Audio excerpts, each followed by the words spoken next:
முட்டைக்கோஸ் வடை பண்ணுறதுக்கு 200 கிராம் முட்டைக்கோஸ் இது போல் கொஞ்சம் சின்னதாக நீளவாக்கில் கட் பண்ணி எடுத்து வச்சுருக்கேன். மல்லித்தலை, கருவேப்பிலை சேர்த்துக்கலாம். வெங்காயம்லாம் எதுவும் சேர்க்க தேவையில்லை. இது வந்து மைதா மாவு 100 கிராம் இருக்கும். இந்த கப்பில் வந்து கரெக்டாக 100 கிராம் பிடிக்கும். ஆனால் 100 கிராம் மைதா. நீங்கள் மைதாவுக்கு பதில் கோதுமை மாவு கூட சேர்த்துக்கலாம்.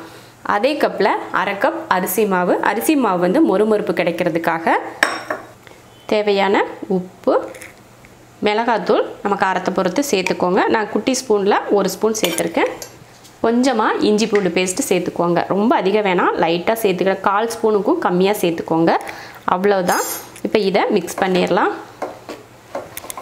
கலந்துட்டு தண்ணி ஊற்றி பிசைஞ்சிக்கலாம். அதிக தண்ணி ஊற்றக்கூடாது.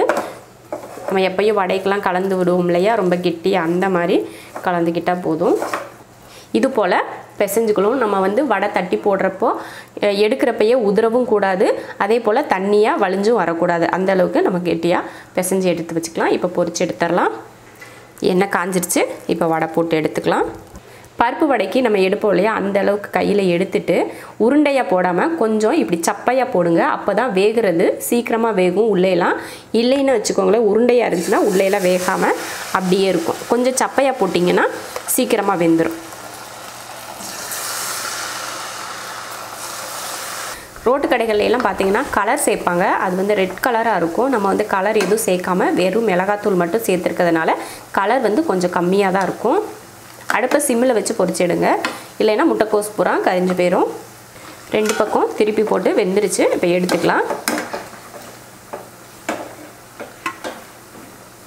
ரோட்டுக்கடை முட்டைக்கோஸ் வடை செஞ்சு முடிச்சாச்சு.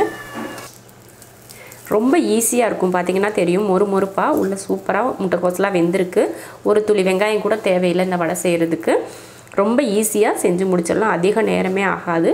நீங்களும் இது போல் முட்டைக்கோஸ் வடை செஞ்சு பாருங்கள். மைதா மாவு பிடிக்காதவங்க கோதுமை மாவு இதில் சேர்த்துக்கலாம்.